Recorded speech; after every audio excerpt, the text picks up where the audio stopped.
दोस्तों, आज मैं आपके सामने एक बहुत ही जबरदस्त सस्पेंस थ्रिलर मूवी लेकर आया हूँ। दोस्तों, अभी तक जितनी भी मर्डर मिस्ट्री वीडियोस मैंने आज तक एक्सप्लेन की हैं, उन सभी को आपने बहुत पसंद किया है। इसलिए आज मैं फिर से हाजिर हूँ एक और mind blowing murder mystery movie के साथ। तो चलिए बिना देरी किए शुरू करते हैं आज की ये एक्सप्लेनेशन। तो मूवी की शुरुआत अब्राहम नाम के एक पुलिस ऑफिसर से होती है, जो किसी काम के लिए एक लोहार के पास जाता है। वहाँ जाकर वो कहता है कि मुझे 2 सर वाला एक चाकू चाहिए, जिसके बाद वो लोहार उसे उसी के मुताबिक चाकू बनाकर दे देता है। अब सीन यहाँ से कुछ लड़कों पर शिफ्ट होता है, जो जंगल के रास्ते कहीं जा रहे होते हैं। इसी बीच उन लड़कों को रास्ते में एक बड़ी कार दिखाई देती है और उस कार के पास उन्हें एक फोन भी गिरा हुआ दिखता है। अब वो सभी कार को चेक करने लगते हैं, तो उसमें कोई भी नहीं होता। इसके बाद वो इधर उधर देखते हैं कि शायद कोई वहाँ हो, लेकिन वहाँ पर कोई भी मौजूद नहीं होता। फिर ये लोग उस फोन को उठाते हैं और उस फोन को ऑन करते हैं। फोन को ऑन करते ही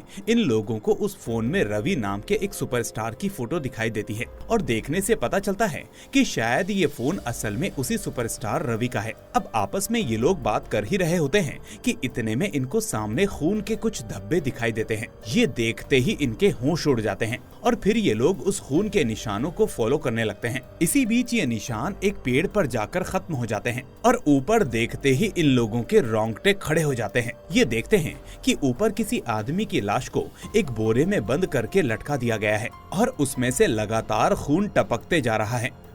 अब ये सभी दोस्त तुरंत पुलिस को फोन करते हैं, जिसके बाद थोड़ी ही देर में पुलिस वाले अपनी फॉरेंसिक टीम के साथ वहां पहुंच जाते हैं। पुलिस यहां कोशिश करती है कि ये बात अभी मीडिया के सामने ना आए, लेकिन इस बीच मीडिया को भी ये बात पता चल जाती है और वो भी वहां पर आ जाती है। अब देखते ही देखते पूरे शहर में ये खबर फैल जाती है कि रवि वर्मा नाम के एक्टर को मार दिया गया है। इसके बाद उधर विंसी नाम की एक ऑफिसर इन्वेस्टिगेशन के लिए आती है और क्राइम सीन को इन्वेस्टिगेट करने लगती है और साथ में फॉरेंसिक वाले भी क्राइम सीन से एक एक सैंपल को बारीकी से कलेक्ट करने लगते हैं। अब सीन यहाँ से वापस अब्राहम पर शिफ्ट होता है, जो टीवी में उसी मर्डर वाली न्यूज को देख रहा होता है। इसी बीच टीवी में विंसी को दिखाया जाता है, जो उस केस से रिलेटेड स्टेटमेंट दे रही होती है कि पुलिस छानबीन में जुटी हुई है और हम जल्दी ही कातिल का पता लगा लेंगे। अब यहाँ हमें एक खास बात पता चलती है कि असल में विंसी कोई और नहीं बल्कि अब्राहम की ही बेटी है। लेकिन हम ये भी देखते हैं कि विंसी अपने पिता से नफरत करती है और इसीलिए उससे अलग भी रहती है। इसके बाद कहानी आगे बढ़ती है और हम देखते हैं कि जिस रवि वर्मा सुपरस्टार की मौत को लेकर शहर भर में हल्ला हो चुका था, वो असल में अभी भी जिंदा होता है और रवि खुद अपने मरने की न्यूज टीवी में देखता है और ये सब देखकर वो हैरान हो जाता है और उसे कुछ समझ में नहीं आता कि आखिर ये सब हो क्या रहा है। इसके बाद वो घबराहट में तुरंत अपना फोन बंद कर लेता है, क्योंकि इस खबर के बाद उसके पास लगातार फोन आ रहे होते हैं। फोन बंद करके वो उस न्यूज के बारे में सोचने लगता है और इस बीच हम देखते हैं कि वो असल में एक रिजॉर्ट में था और वहाँ किसी लड़की के साथ आया था। उधर क्राइम सीन पर पुलिस वाले जैसे ही उस लाश को नीचे उतारकर उसे बोरे से बाहर निकालते हैं, तो उन्हें बहुत बड़ा झटका लगता है, क्योंकि वो लाश असल में रवि की नहीं बल्कि उसके ड्राइवर रंजन की होती है। जिसके बाद विंसी तुरंत मीडिया के सामने आकर ये बात साफ करती है कि वो लाश असल में रवि की नहीं बल्कि उसके ड्राइवर की है। इसके बाद वो रंजन की लाश को फौरन पोस्टमार्टम के लिए भिजवा देती है। अब पोस्टमार्टम करने के बाद फॉरेंसिक डॉक्टर शैली विंसी को बताती है कि रंजन का कत्ल किसी 2 सिर वाले चाकू से किया गया है। वो आगे विंसी को बताती है कि असल में रंजन को पहले हार्ट स्ट्रोक आया और उसके बाद क्रिमिनल ने उस पर चाकू से वार किया, जिससे उसकी जान चली गई। विंसी कहती है कि हो सकता है इसमें रंजन का ही कोई खास आदमी शामिल हो, तो डॉक्टर कहती है कि ये कहना मुश्किल है, लेकिन इस मर्डर में एक खास बात और है। मर्डर करने वाले ने लाश को ऊपर लटकाने से पहले रंजन के दोनों पैरों पर 26 लिखा होता है, यानी उसके एक पैर में 2 और दूसरे पैर में 6 लिखा होता है। इस बीच विंसी के पास एक फॉरेंसिक एक्सपर्ट का कॉल आता है और वो विंसी को बताता है कि मैम, रवि की कार में 3 लोगों के फिंगरप्रिंट्स पाए गए हैं, जिसमें से एक फिंगरप्रिंट रवि का है, दूसरा उसके ड्राइवर रंजन का है और तीसरा किसी औरत का है। अब ये सुनकर विंसी का पहला शक उसी औरत पर होता है कि हो ना हो वो औरत इस सब में शामिल हो सकती है, क्योंकि अगर रवि को ऐसा करना होता तो वो अपनी कार को वहाँ नहीं छोड़ता और ना ही वो फोन वहाँ होता। लेकिन उस औरत को ढूंढने से पहले वो रवि से मिलने का डिसाइड करती है, ताकि वहाँ से उसे पता चल सके कि रवि उस दिन कहाँ था। इसीलिए अब वो सबसे पहले रवि के पास जाती है और उससे पूछती है कि जिस दिन रंजन की मौत हुई आप उस दिन कहाँ थे। तो रवि कहता है कि उस दिन मैं अपने एक रिजॉर्ट पर था। विंसी पूछती है कि आपकी कार से 3 लोगों के फिंगरप्रिंट्स मिले हैं, जिसमें से एक आपका, एक रंजन का और एक किसी लेडी का है। क्या आप बता सकते हैं कि वो लेडी कौन है? तो ये सुनकर रवि को लगता है कि उसे विंसी को सच बताना होगा ताकि वो उस केस में फंस ना जाए। इसलिए रवि कहता है कि देखिए मैडम, ये मेरी निजी जिंदगी है। मेरा एक लड़की के साथ अफेयर है और वही मेरे साथ कार में थी और फिर उस रिजॉर्ट पर थी। इससे ज्यादा मुझे कुछ नहीं पता। और हाँ, आप प्लीज ये बात मीडिया तक नहीं पहुंचाना, वरना इससे मेरे प्रोफेशन पर असर पड़ेगा। अब विंसी उसे अश्योर करती है कि ये बात उसी तक रहेगी, लेकिन इसके बाद वो इस इंफॉर्मेशन को क्रॉस चेक जरूर करती है, जिससे उसे पता चलता है कि रवि सब कुछ सच सच बोल रहा है। यहाँ से विंसी बाकी सबूतों की तलाश में लग जाती है ताकि वो केस को जल्दी से सॉल्व कर सके। अब सीन यहाँ से अब्राहम पर शिफ्ट होता है, जो अपनी पत्नी को याद करते हुए जंगल में मौजूद एक पुराने घर के पास जाता है। यहाँ हमें पता चलता है कि असल में अब्राहम की पत्नी नैन्सी का किसी ने मर्डर कर दिया था और अब वो इस दुनिया में नहीं है। अब अब्राहम अपनी बीवी को याद करते हुए फ्लैशबैक में चला जाता है, जहाँ उसे एक दिन अपने कांस्टेबल के जरिए ये पता चलता है कि चाकू नाम का सीरियल किलर किसी पुराने घर के पास नजर आया है। अब अब्राहम काफी समय से चाकू की तलाश कर रहा था, इसलिए ये लीड मिलते ही वो फौरन उस जगह पर पहुंच जाता है ताकि वो चाकू को गिरफ्तार कर सके। लेकिन वहां पहुंचकर उसे पता चलता है कि सीरियल किलर चाकू ने एक आदमी को पहले से ही वहां पर कैद करके रखा था। इसके बाद उस आदमी को मारने के लिए चाकू जैसे ही अपना हथियार निकालता है जिसके 2 सिर होते हैं, वैसे ही इतने में उसे एक औरत की आवाज आती है और उसको सुनते ही वो वहाँ से भागने लगता है। इधर अब्राहम उसको भागते हुए देख लेता है और चाकू का पीछा करने लगता है और इसके बाद दोनों के बीच एक जबरदस्त फाइट होती है। इसी बीच बाकी के पुलिस वाले भी वहाँ आ जाते हैं और चाकू को अरेस्ट कर लेते हैं। अब सीन यहाँ से प्रेजेंट में शिफ्ट होता है, जहाँ विंसी को पता चलता है कि कोई आदमी देर रात कब्रिस्तान में घुसा था और उसने एक कब्र पर 26 नंबर लिख दिया था, ठीक वैसे ही जैसे रंजन की लाश पर लिखा हुआ था। इसलिए अब वो बिना देरी किए अपने लोगों के साथ उस कब्रिस्तान में पहुंच जाती है और उस गार्ड से पूछताछ करती है जिसने उस आदमी को भागते हुए देखा था। वो सिक्योरिटी गार्ड उसे बताता है कि मैडम, थोड़ी देर पहले ही यहाँ एक आदमी आया था और मैंने देखा कि वो एक कब्र पर कुछ लिख रहा है, इसलिए जब मैंने उसे आवाज लगाई और ऐसा करने से रोका तो वो बिना कुछ बोले सीधा यहाँ से भागने लगा। फिर मैंने भी उसका पीछा किया और उसको पकड़ने की कोशिश की। फिर मैं उसको पकड़कर तो नहीं ला पाया, लेकिन मैंने देखा कि उसके हाथ में कुछ था जो उसने भागते भागते पास वाले कुएं में फेंक दिया और वो दूर निकल गया। ये सुनकर अब विंसी को शक होता है कि कहीं उसने वो हथियार तो कुएं में नहीं फेंका जिससे उसने कत्ल किया था। इसलिए वो फौरन अपनी टीम को कुएं में छानबीन करने के लिए कहती है, जिसके बाद उसके आदमियों को कुएं में एक 2 सिर वाला हथियार मिलता है, यानी उसका शक सही निकलता है। फिर अगले दिन विंसी उस हथियार को अपने सीनियर ऑफिसर के पास ले जाती है और कहती है कि सर, रंजन के ऊपर इसी हथियार से वार किया गया था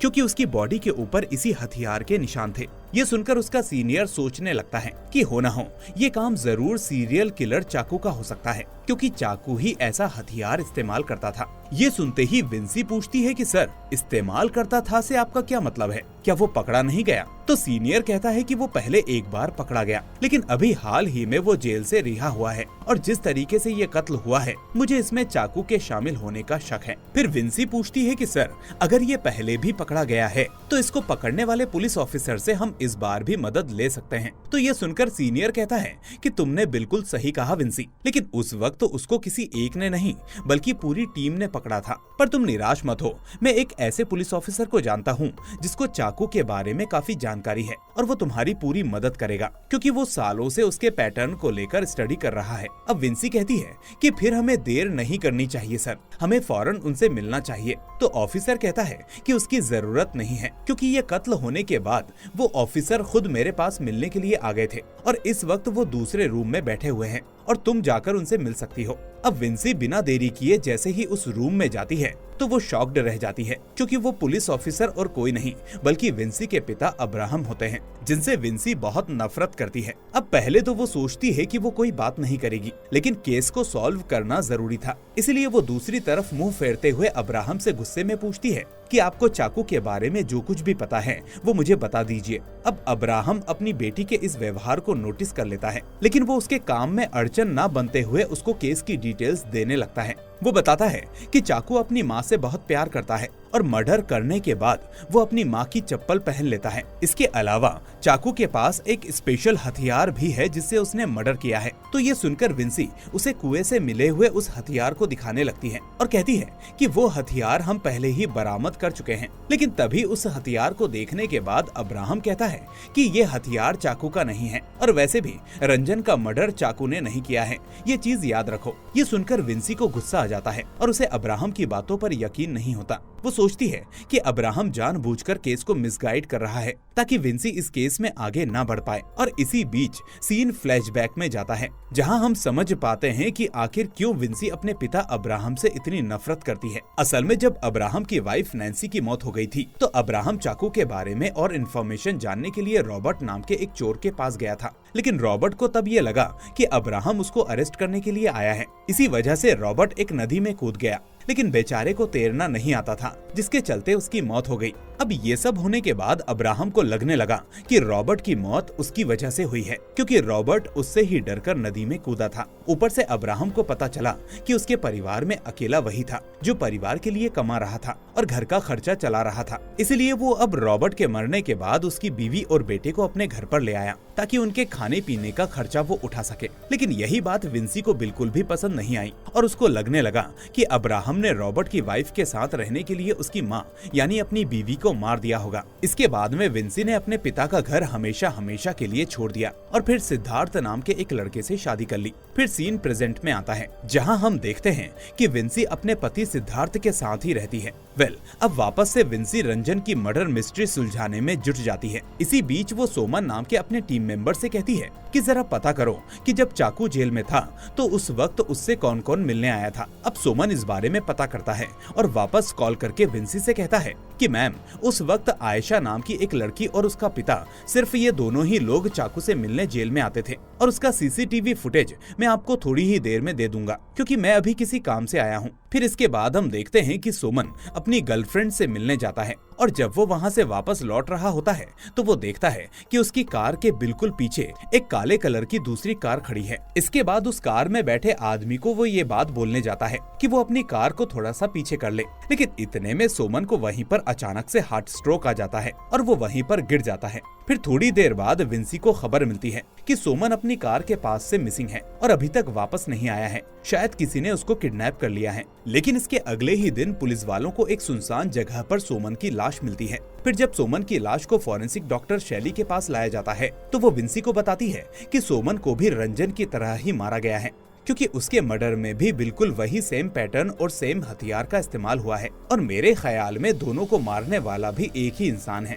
फिर हम देखते हैं कि डॉक्टर की यही बात अब्राहम भी बाहर खड़ा खड़ा सुन रहा होता है, जिसके बाद वो भी इस केस में जुट जाता है और इस केस की तफ्तीश खुद ही करने लगता है। इसके बाद अब्राहम एक फॉरेंसिक एक्सपर्ट के पास जाता है और उसको एक हथियार की पिक्चर दिखाते हुए पूछता है कि क्या ये हथियार उस किलर चाकू का हो सकता है। तो वो डॉक्टर मना कर देता है कि नहीं, ये हथियार चाकू का नहीं हो सकता। इस बीच वो डॉक्टर यहाँ पर अब्राहम का मजाक भी उड़ाता है और उससे कहता है कि इसी हथियार के कारण तुम्हारी जॉब गई थी, है ना। इसके बाद सीन फ्लैशबैक में जाता है जहां हम देखते हैं कि अब्राहम अपनी वाइफ नैन्सी के साथ कार से कहीं जा रहा होता है। फिर इतने में ही अब्राहम के पास एक कांस्टेबल का फोन आता है और वो उसे चाकू के छुपने की जगह बताता है। अब अब्राहम को काफी समय से चाकू की तलाश थी, इसलिए वो अपनी वाइफ से कहता है कि मैं जब तक ना आ जाऊं तुम यहीं पर बैठी रहना। हालांकि वो उसको ये बात नहीं बताता कि वो चाकू को ढूंढने जा रहा है, वो बस इतना कहता है कि मैं अभी आ रहा हूँ। और इसके बाद वो खुद उस पुराने घर में चला जाता है जहाँ चाकू के होने की उम्मीद थी। फिर काफी देर तक इंतजार करने के बाद भी जब अब्राहम वापस नहीं आता तो नैन्सी खुद ही उस पुराने घर में चली जाती है और अब्राहम को जोर जोर से आवाज लगाने लगती है। अब ये वही वक्त होता है जब चाकू एक आदमी को मारने जा रहा था, लेकिन अब नैन्सी की आवाज सुनकर वो अचानक से वहाँ से भागने लगता है। अब अब्राहम और चाकू की आपस में फाइट होने लगती है और नैन्सी भी इस फाइट के दौरान बीच में आ जाती है, जिस वजह से हाथापाई के चलते चाकू नैन्सी को धक्का दे देता है और नैन्सी की वहीं पर गिरकर मौत हो जाती है। इसके बाद चाकू वहाँ से भागने लगता है और उसके पास में जो हथियार था वो एक पेड़ में गिर जाता है। लेकिन फिर भी अब्राहम जैसे तैसे चाकू को पकड़ लेता है और दोनों के बीच फिर से हाथापाई शुरू हो जाती है। लेकिन अब थोड़ी ही देर में वहाँ पर बाकी के पुलिस वाले भी आ जाते हैं और चाकू को अरेस्ट कर लिया जाता है। इधर अब्राहम अपनी वाइफ की मौत देखकर मानो टूट सा जाता है। वो मन ही मन ठान लेता है कि कोर्ट में वो किसी भी तरह से चाकू को सजा दिलवाकर ही रहेगा।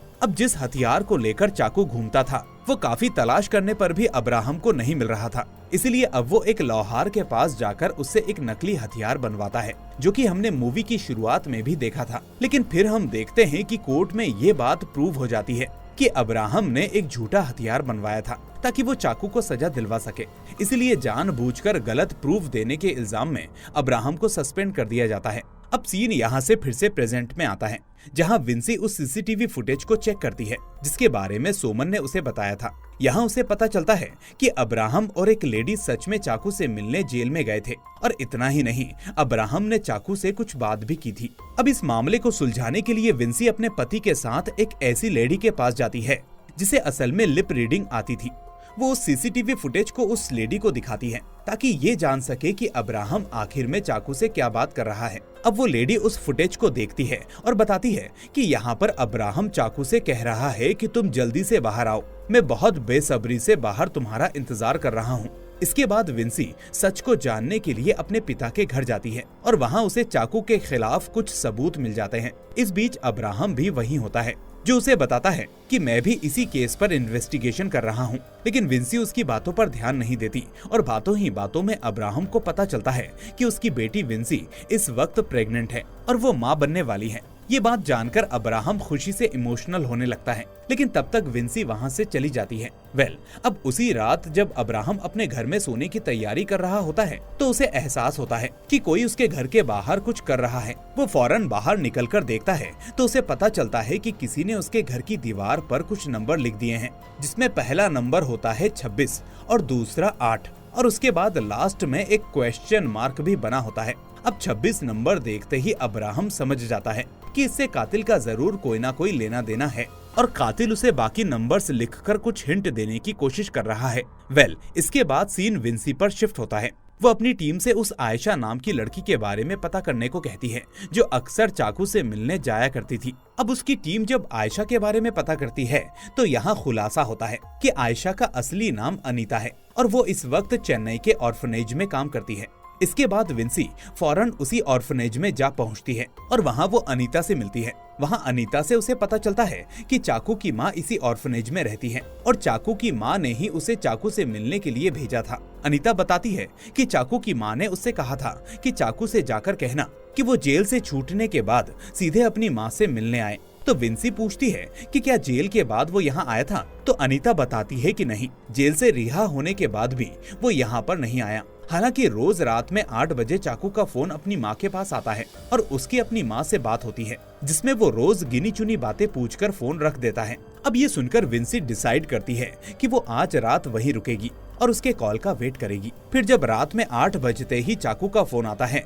तो विंसी और उसकी टीम वाले तुरंत चाकू की लोकेशन ट्रैक कर लेते हैं और उस लोकेशन पर जा पहुंचते हैं। लेकिन वहां पहुंचकर उन लोगों के तो होश ही उड़ जाते हैं, क्योंकि इन्हें पता चलता है कि उल्टा किसी तीसरे ने चाकू को कई महीनों से यहाँ पर कैद करके रखा हुआ है और साथ में वहाँ पर उस आदमी ने एक कंप्यूटर भी रखा हुआ है, जिससे कि अपने आप ही रोज 8 बजे चाकू की माँ को कॉल लग जाता है। अब विंसी चाकू को वहाँ से छुड़ाकर पुलिस स्टेशन ले जाती है, लेकिन पूछताछ करने पर कोई फायदा नहीं होता, क्योंकि चाकू को खुद नहीं पता था कि उसको कैद करने वाला कौन था। अब उसकी पूछताछ चल ही रही होती है कि इतने में अब्राहम भी वहाँ पर आ जाता है और अपना फ्लैशबैक याद करने लगता है। फिर हम देखते हैं कि असल में जब चाकू जेल से रिहा हुआ था तो उस वक्त अब्राहम उसका बाहर ही इंतजार कर रहा होता है। पहले वो चाकू को कुछ खाने को देता है और फिर पूछता है कि आखिर तुमने इतने मर्डर क्यों किए। तो चाकू उसे बताता है कि जब मैं छोटा था तो मेरा बाप मुझे और मेरी माँ को दारू पीकर बहुत मारता था। इसी बीच मैंने एक दिन देखा कि उसके पास उसके एक दोस्त का अजीब सा हथियार भी था, तो मैंने एक दिन गुस्से में आकर उसी हथियार से अपने बाप को ही मार डाला। इसके बाद वो कहता है कि मैंने कभी अच्छे आदमी को नहीं मारा, बल्कि सिर्फ उन्हें सजा दी जो सच में सजा के हकदार थे। लेकिन फिर भी वो कहता है कि मुझे सिर्फ तुम्हारी बीवी के मरने का अफसोस है। मैं सिर्फ डरा हुआ था और भागने के लिए तुम्हारी बीवी को धक्का मारा था, लेकिन मुझे नहीं पता था कि इसमें उसकी मौत हो जाएगी, इसीलिए हो सके तो मुझे माफ कर देना। खैर, इसके बाद सीन प्रेजेंट में शिफ्ट होता है, जहाँ चाकू पुलिस वालों से यही कहता है कि मैंने किसी आदमी को नहीं मारा है, ना ही रंजन नाम के किसी आदमी को और ना ही किसी सोमन को। अब इतना सब होने के बाद आखिर में अब्राहम के साथ साथ बाकी पुलिस वालों को भी यकीन हो जाता है कि इन सब मर्डर के पीछे चाकू नहीं है। इसके बाद वो लोग असली कातिल को पकड़ने के लिए एक प्लान बनाते हैं, जहां पुलिस वाले मीडिया में ये झूठी खबर फैला देते हैं कि हमने रंजन और सोमन के असली कातिल चाकू को पकड़ लिया है, जबकि दूसरी तरफ असली कातिल को पकड़ने के लिए पूरी टीम छुप छुपाकर अपनी इन्वेस्टिगेशन जारी रखती है। अब इसी बीच असली किलर विंसी के घर पर एक बुक भेजता है और शॉकिंगली उस बुक के पेज नंबर 95 और 96 दोनों ही मिसिंग होते हैं। अब इतने सारे नंबर सामने आने के बाद अब्राहम का दिमाग चलता है और वो सभी नंबर्स को एक साथ लिखवाता है। तो पहले उसने अपनी घर की दीवार पर 26 और 8 को लिखा हुआ देखा था, जिसके बाद अब विंसी के घर पर आई बुक में 95 और 96 नंबर्स के पेजेस मिसिंग थे। इसलिए अब वो इन सारे नंबर्स को एक साथ लिखवाता है तो अंदाजा लगता है कि ये कोई डेट हो सकती है, यानी 26 अगस्त 1995 या फिर 26 अगस्त 1996। इसके बाद अब्राहम फौरन अपनी टीम से कहता है कि जरा पता करो, इन दोनों तारीखों में से किसी दिन कुछ हुआ था क्या जो इस केस से जुड़ा हुआ दिखता हो। इधर विंसी को लगता है कि शायद उस किताब के राइटर की जिंदगी खतरे में हो सकती है, क्योंकि जरूर 95 और 96 पेज पर कोई ऐसा सुराग होगा जिससे कि कातिल तक पहुंचा जा सके। इसलिए विंसी और उसकी टीम उस राइटर को प्रोटेक्शन देने लगती है जिसने उस बुक को लिखा था। लेकिन किलर ऑलरेडी चालाक होता है और वो राइटर को नहीं बल्कि उसके पति जयशंकर को कार में जलाकर मार डालता है। फिर जब विंसी को ये बात पता चलती है तो वो फौरन वहाँ पहुँचती है और डेड बॉडी को पोस्टमार्टम के लिए भेज देती है। इधर माइकल नाम का एक साथी अब्राहम को 1984 की एक ग्रुप फोटो दिखाता है, जिसमें साइमन नाम का एक लड़का होता है, जिस पर माइकल को शक होता है, क्योंकि बाकी सब के अलावा सिर्फ साइमन ही था जिसके बारे में कोई कुछ नहीं जानता था। इसीलिए अब माइकल अब्राहम से कहता है कि हमें साइमन के बारे में जानकारी निकालनी पड़ेगी। इसके बाद दोनों सीधा साइमन के गांव जाते हैं, जहां वो एक औरत से साइमन के बारे में पूछते हैं। फिर वो औरत उन्हें बताती है कि साइमन एक छोटी कास्ट का लड़का था जो विनीता नाम की एक हाई कास्ट की लड़की से प्यार करता था। वो बताता है कि सिर्फ साइमन ही नहीं बल्कि विनीता भी उससे प्यार करती थी। लेकिन जब ये बात विनीता के घर वालों को पता चली तो उन्होंने विनीता की शादी किसी और के साथ तय कर दी, और इसके आगे क्या हुआ वो मुझे नहीं पता। हालांकि वो ये भी बताती है कि गांव वालों का कहना था कि साइमन ने गोल्ड क्रॉस चुराया था। खैर, इसके बाद वो औरत अब्राहम को विनीता की एक पिक्चर दिखाती है और फिर अब्राहम ये पिक्चर माइकल को देते हुए कहता है कि कंप्यूटर से पता करो कि ये विनीता अब कैसी दिखती है। अब आगे इन्वेस्टिगेशन के दौरान माइकल को विनीता की शादी की डेट पता चल जाती है, जो होती है 26 अगस्त 1996। वो ये बात अब फौरन अब्राहम को बताता है, जिससे अब्राहम को ये बात समझ में आ जाती है कि किलर जरूर उसे यही इन्फॉर्मेशन देने की कोशिश कर रहा था। वहीं दूसरी तरफ हम देखते हैं कि एक आदमी या शायद वो किलर उस फॉरेंसिक डॉक्टर शैली को किडनैप कर लेता है। ठीक उसी समय विंसी भी डॉक्टर शैली के पास जयशंकर की पोस्टमार्टम रिपोर्ट लेने जाती है, लेकिन डॉक्टर शैली वहाँ मौजूद नहीं होती। इसके बाद एक नर्स विंसी को बताती है कि मैम, ये डेड बॉडी असल में जयशंकर की नहीं है, बल्कि रिपोर्ट से ये पता चला है कि कार में ऑलरेडी एक डेड बॉडी थी जिसे जला दिया गया था। वो आगे ये भी कहती है कि मैम, एक ब्रेसलेट भी मिला है, और ऐसा कहते हुए वो नर्स थोड़ा सा हिचकिचा रही होती है। तो विंसी पूछती है कि क्या बात है, क्या तुम मुझसे कुछ छुपा रही हो? तो वो नर्स कहती है कि मैडम, ऐसी कोई बात नहीं है, लेकिन ऐसा ही एक ब्रेसलेट मैंने डॉक्टर शैली के पास भी देखा था। अब ये सुनकर विंसी बहुत हैरान हो जाती है कि आखिर डॉक्टर शैली का इस सब से क्या लेना देना हो सकता है। खैर, उधर अब्राहम एक आदमी को फोन करके कहता है कि जरा पता करो कि साइमन ने किस दिन वो गोल्ड क्रॉस चुराया था। तो इन्वेस्टिगेशन के बाद अब्राहम को उस आदमी से पता चलता है कि जिस दिन विनीता की शादी हुई थी, ठीक उसी दिन साइमन ने वो चोरी की थी। अब अब्राहम अब्राहम ये सुनकर यही सोचने लगता है कि आखिर जिस आदमी की गर्लफ्रेंड की शादी हो रही हो वो आदमी उसी दिन चोरी क्यों करेगा। अब उसके दिमाग में ये सब चल ही रहा होता है कि इतने में विंसी भी वहाँ पर आ जाती है। वहाँ आकर वो अब्राहम और अपने सीनियर को उस ब्रेसलेट के बारे में सारी बात बताती है। साथ ही वो कहती है कि अब डॉक्टर शैली भी मिसिंग है। लेकिन इतने में अब्राहम कुछ ऐसा कहता है जिससे विंसी के होश उड़ जाते हैं। वो कहता है कि डॉक्टर शैली गायब नहीं हुई है, बल्कि उसे मैंने ही अरेस्ट करवाया है, क्योंकि वो डॉक्टर शैली नहीं है बल्कि उसकी असली पहचान विनीता है, जो असल में साइमन नाम के लड़के की लवर है। वो बताता है कि मैंने शैली के बैकग्राउंड को लेकर इन्वेस्टिगेशन की थी, जिसमें मुझे पता चला कि शैली ने चाकू के बारे में पहले से ही सब कुछ रिसर्च करके रखा था कि चाकू कैसे लोगों को मारता है और वो कौन सा हथियार इस्तेमाल करता है। वो कहता है कि उसने ऐसा इसीलिए किया ताकि वो सारे मर्डर कर सके और इल्जाम चाकू पर डाल सके। मैंने माइकल को शैली के घर पर भी भेजा था और वहाँ माइकल को चाकू की काफी डिटेल्स मिली थी, जिसमें उसकी एक ग्रुप फोटो भी शामिल थी। उस ग्रुप फोटो में विनीता और साइमन दोनों थे। और फिर मैंने जब आगे पता किया तो मुझे उसी फोटो से शैली का राज पता चल गया। खैर, इसके बाद सारे पुलिस वाले वापस से उसी जगह जाते हैं जहां उन्हें रंजन की लाश मिली थी और इधर विंसी शैली से पूछताछ करने लगती है कि आखिर उसने ये सब क्यों किया। अब पूछताछ के दौरान शैली विंसी को एक वीडियो दिखाती है जिसमें उसे पता चलता है कि जयशंकर अभी भी जिंदा है और किसी जगह पर बंधा हुआ है। फिर विंसी देखती है कि जयशंकर उस वीडियो में कुछ राज उजागर करने लगता है। वो बताता है कि असल में जब विनीता के परिवार वालों को ये बात पता चली कि साइमन और विनीता एक दूसरे से प्यार करते हैं, तो विनीता के घर वालों ने साइमन को बांधकर विनीता की शादी कहीं और तय कर दी। लेकिन इस बीच विनीता ने अपने घर वालों को जैसे तैसे चकमा दे दिया, जिसके बाद वो साइमन को छुड़ाकर उसके साथ वहाँ से भाग गई। लेकिन फिर भी वो ज्यादा दूर नहीं भाग पाए और इतने में विनीता के भाई ने दोनों को पकड़ लिया। इस बीच विनीता के भाई के साथ उसके 3 दोस्त भी थे, जिनका नाम था रंजन, जयशंकर और सोमन। जयशंकर बताता है कि हम लोगों ने मिलकर पहले साइमन को मार डाला और फिर जब हमें लगा कि हम लोग पकड़े जाएंगे कि ये खून आखिरकार किसने किया, तो हमने एक प्लान बनाया। हमने गोल्ड क्रॉस की चोरी की और उसे साइमन के साथ ही दफना दिया, ताकि जब कभी भी लाश मिले तो ये लगे कि साइमन चोरी करके भाग रहा था। लेकिन तभी उसकी मौत हो गई। अब ये सब सुनने के बाद अब्राहम और बाकी पुलिस वाले तुरंत उस जगह जाते हैं जहां असल में साइमन को दफनाया गया था, जिसके बाद उन्हें खुदाई करने पर साइमन की लाश और उसके साथ एक गोल्ड क्रॉस भी मिल जाता है। लेकिन अभी भी कहानी में एक और ट्विस्ट बचा था, जिसमें हम देखते हैं कि जब विंसी जयशंकर को ढूंढने के लिए उसकी लोकेशन पर जाती है तो वो देखती है कि जयशंकर तो मर चुका है। लेकिन इतने में ही वहाँ कोई आदमी पीछे से आकर विंसी के सिर पर वार कर देता है और वो वहीं पर बेहोश हो जाती है। वहीं दूसरी तरफ अब्राहम शैली के पास जाता है और उससे कहता है कि तुमने सब कुछ बड़ी चालाकी से किया। तुम पहले बाहर जाकर डॉक्टर बनी, फिर वापस आकर तुमने सबसे पहले अपने घर वालों को मारा। लेकिन मुझे पता है कि तुमने ये सब अकेले नहीं किया, बल्कि तुमने इसके लिए साइमन के छोटे भाई की मदद भी ली और फिर तुमने अपना नाम भी बदल लिया ताकि कभी किसी को इस बारे में शक ना हो। इस बीच अब साइमन का छोटा भाई अब्राहम को कॉल करता है और उसे कहता है कि तुम्हारी बेटी विंसी मेरे कब्जे में है, इसलिए फौरन वहाँ अकेले चले आओ।